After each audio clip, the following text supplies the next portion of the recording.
Halo semuanya, selamat datang lagi di sesi bedah materi kita. Hari ini kita bakal bongkar habis-habisan soal anatomi dan evolusi hukum korupsi di Indonesia.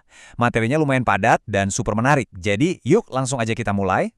Oke, ini dia rute perjalanan kita. Kita akan bahas mulai dari anatomi korupsi, dampak destruktifnya, evolusi hukum, lalu masuk ke soal pembuktian terbalik, pergeseran paradigma, dan ditutup dengan apa sih sebenarnya definisi kerugian negara itu. Masuk ke bagian pertama, anatomi korupsi, memahami intinya. Nah, buat benar-benar paham gimana hukum bekerja menjerat para koruptor, kita tuh harus bedah dulu esensi dari kejahatan ini. Tahu nggak sih, kalau kita tarik ke akar kata Latinnya, yaitu corrumpere, maknanya itu dalam banget. Kata ini bukan sekedar ngomongin celah finansial atau kecurangan biasa. Corrumpere itu secara harfiah berarti tindakan penghancuran yang intensif dan disengaja. Jadi, ya ini jelas jauh-jauh lebih parah dari sekedar kesalahan administrasi. Ini benar-benar sebuah kehancuran. Dan ini pas banget dengan apa yang dibilang sama pakar seperti Robert Klitgaard. Dia melihat korupsi sebagai sebuah sistem yang sengaja meletakkan kepentingan atau ego pribadi jauh di atas kepentingan rakyat banyak. Dan ini ngeri karena cakupannya luas banget. Gak cuma monopoli di pemerintahan, tapi juga memanipulasi sektor swasta, tarif pajak, kredit, sampai ke aparat penegak hukumnya sendiri. Benar-benar merusak dari hulu ke hilir. Oke, lanjut ke bagian 2, dampak destruktif efek domino. Dari kehancuran esensial tadi, gimana sih efeknya menjalar ke masyarakat luas?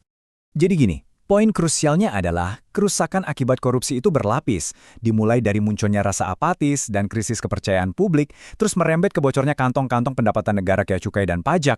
Bahkan, keamanan nasional bisa rapuh cuma gara-gara suap. Dan yang paling fatal, runtuhnya wibawa hukum itu sendiri. Apalagi pas penegak hukumnya malah ikut-ikutan jadi pemain. Kacau kan?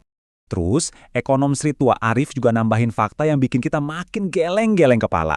Dia bilang, aliran uang gelap ini benar-benar mendistorsi ekonomi real kita.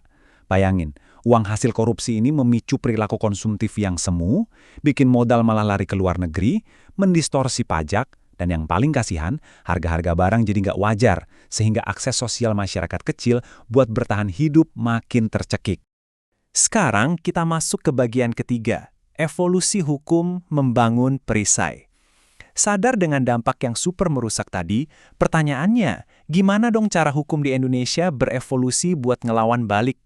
Kalau kita lihat perjalanannya, hukum kita itu mulai dari KUHP di era kolonial yang cuma kenal istilah pemerasan atau kerakusan.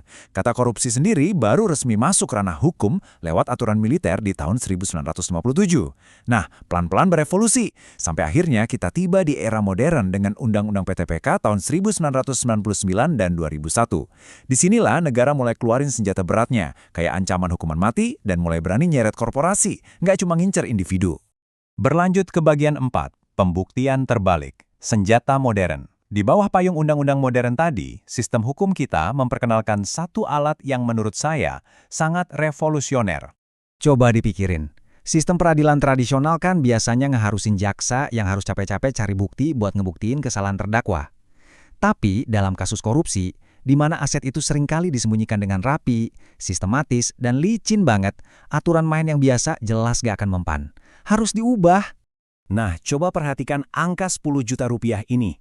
Angka ambang batas di pasal 12B ini benar-benar jadi game changer alias ngubah total aturan main soal dugaan gratifikasi di Indonesia. Konsep ini namanya sistem pembalikan beban pembuktian terbatas. Maksudnya gini, kalau ada pejabat atau penyelenggara negara terima gratifikasi 10 juta rupiah atau lebih, beban pembuktiannya langsung pindah ke si penerima.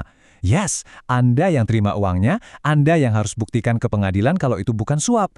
Kalau nilainya di bawah 10 juta, baru deh jaksa yang repot membuktikan. Adil kan? Nggak cuma itu. Berdasarkan pasal 37 dan 38B, kalau ada terdakwa yang tiba-tiba tajir melintir tapi nggak bisa ngejelasin dari mana asal-usul hartanya yang luar biasa banyak itu, ketidakwajaran itu malah akan memperkuat alat buktinya jaksa. Dan yang paling bikin ketar-ketir, aset-aset yang nggak jelas asal-usulnya itu bakal jadi target utama buat langsung dirampas sama negara.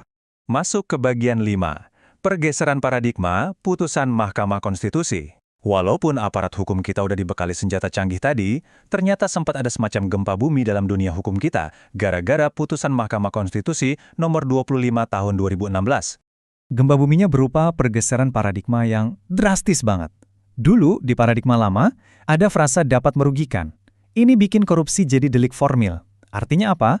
Sekedar ada potensi kerugian negara aja, orang udah bisa dipidana. Nah, sejak putusan MK itu, aturannya berubah jadi delik material. Jaksa sekarang nggak bisa lagi tuh nahan orang cuma modal estimasi atau potensi. Kerugiannya harus beneran berwujud nyata, udah terjadi, dan nominalnya bisa dihitung pasti. Dan ini membawa kita ke bagian 6, mendefinisikan kerugian negara, elemen final. Mari kita bahas di bagian akhir ini, gimana sih sebenarnya hukum secara ketat mendefinisikan kerugian nyata tadi? Poin yang sangat krusial di sini adalah soal BUMN atau BUMD. Kan sering jadi perdebatan tuh, kekayaan BUMN itu uang negara bukan sih?